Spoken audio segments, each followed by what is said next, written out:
ഇത് എല്ലാത്തിലൊന്ന് tick mark കൊടുക്കുക. Tick mark കൊടുത്തതിന് ശേഷം ഏറ്റവും മുകളിൽ കാണാൻ സാധിക്കും ഡിലീറ്റിൻ്റെ ബട്ടൺ. അതിലൊന്ന് ക്ലിക്ക് ചെയ്തിട്ട് റിമൂവ് ചെയ്ത് കഴിഞ്ഞാൽ അത്തരത്തിൽ ആ ഒരു MB ഒക്കെ നമുക്ക് സ്റ്റോറേജ് അതിൽ ലഭിക്കും.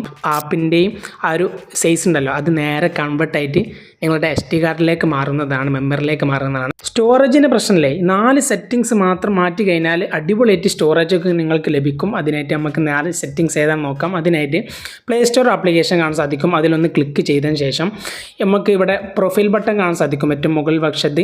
അതിലൊന്ന് ക്ലിക്ക് ചെയ്യാം. ക്ലിക്ക് ചെയ്തതിന് ശേഷം ഫസ്റ്റത്തെ ഓപ്ഷൻ കാണാൻ സാധിക്കും മാനേജ് ആപ്പ് ഡിവൈസ് പറഞ്ഞ ഓപ്ഷൻ. അതിലൊന്ന് ക്ലിക്ക് ചെയ്യാം. അതിൽ ക്ലിക്ക് ചെയ്തതിന് ശേഷം ഇവിടെ മാനേജ് പറഞ്ഞ ഓപ്ഷൻ കാണാൻ സാധിക്കും. അതിലൊന്ന് ക്ലിക്ക് ചെയ്യാം. അതിൽ ക്ലിക്ക് ചെയ്തതിന് ശേഷം ഇവിടെ ദീസ് ഡിവൈസ് പറഞ്ഞ ഓപ്ഷൻ കാണാൻ സാധിക്കും. അതിലൊന്ന് ക്ലിക്ക് ചെയ്യാം. ക്ലിക്ക് ചെയ്തിട്ട് ഇവിടെ നോട്ട് ഇൻസ്റ്റാൾ എന്ന് പറഞ്ഞ ഓപ്ഷൻ കാണാൻ സാധിക്കും. അതിലൊന്ന് ക്ലിക്ക് ചെയ്യുക. ക്ലിക്ക് ചെയ്ത് കഴിഞ്ഞാൽ നിങ്ങൾ ഇവിടെ ചെയ്യേണ്ടത് എല്ലാത്തിലൊന്ന് ടിക്ക് മാർക്ക് കൊടുക്കുക. ടിക്ക് മാർക്ക് കൊടുത്തതിന് ശേഷം ഏറ്റവും മുകളിൽ കാണാൻ സാധിക്കും ഡിലീറ്റിൻ്റെ ബട്ടൺ. അതിലൊന്ന് ക്ലിക്ക് ചെയ്തിട്ട് റിമൂവ് ചെയ്ത് കഴിഞ്ഞാൽ അത്തരത്തിൽ ആ ഒരു MB ഒക്കെ നമുക്ക് സ്റ്റോറേജ് അതിൽ ലഭിക്കും. അടുത്ത സെറ്റിങ്സ് വീണ്ടും പ്ലേ സ്റ്റോറിൽ പ്രൊഫൈൽ ബട്ടണിൽ വരിക. എന്നിട്ട് സെറ്റിങ്സിൽ ക്ലിക്ക് ചെയ്യുക. സെറ്റിങ്സ് ക്ലിക്ക് ചെയ്തതിന് ശേഷം ഇവിടെ ജനറൽ കാണാൻ സാധിക്കും. അതിലൊന്ന് ക്ലിക്ക് ചെയ്താൽ ഇവിടെ അർച്ചീവ് ആപ്സ് എന്ന് പറഞ്ഞൊരു ഓപ്ഷൻ കാണാൻ സാധിക്കും. ഇത് എനേബിൾ ആക്കി കഴിഞ്ഞാൽ നിലവിൽ നിങ്ങൾ ഉപയോഗിക്കുന്ന ആപ്ലിക്കേഷൻ, അതായത് നിങ്ങൾ ഇൻസ്റ്റാൾ ചെയ്തിട്ടുണ്ടാകും, നിങ്ങൾ ഉപയോഗിക്കാത്ത അത്തരത്തിലുള്ള ആപ്ലിക്കേഷൻ്റെ MB അതൊക്കെ കംപ്രസ് ആയിട്ട് നിങ്ങൾക്ക് ലഭിക്കുന്നതാണ്.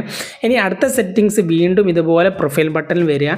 വന്നതിന് ശേഷം ഇവിടെ വീണ്ടും സെറ്റിങ്സിലേക്ക് വന്നിട്ട് ഇവിടെ നെറ്റ്വർക്ക് പ്രിഫറൻസ് പറഞ്ഞ ഓപ്ഷനിൽ ഈ ആരോ ഒന്ന് ക്ലിക്ക് ചെയ്താൽ ഇവിടെ ഓട്ടോ അപ്ഡേറ്റ് ആപ്സ് എന്ന ഓപ്ഷനിൽ ഒന്ന് ക്ലിക്ക് ചെയ്തിട്ട് ഇവിടെ ഡോണ്ട് ഓട്ടോ അപ്ഡേറ്റ് ആപ്സ് എന്നതിലൊന്ന് ക്ലിക്ക് ചെയ്താൽ മാത്രം മതി. ഇനി അടുത്തത് നമ്മുടെ ഫോൺ സെറ്റിങ്സിലാണ്.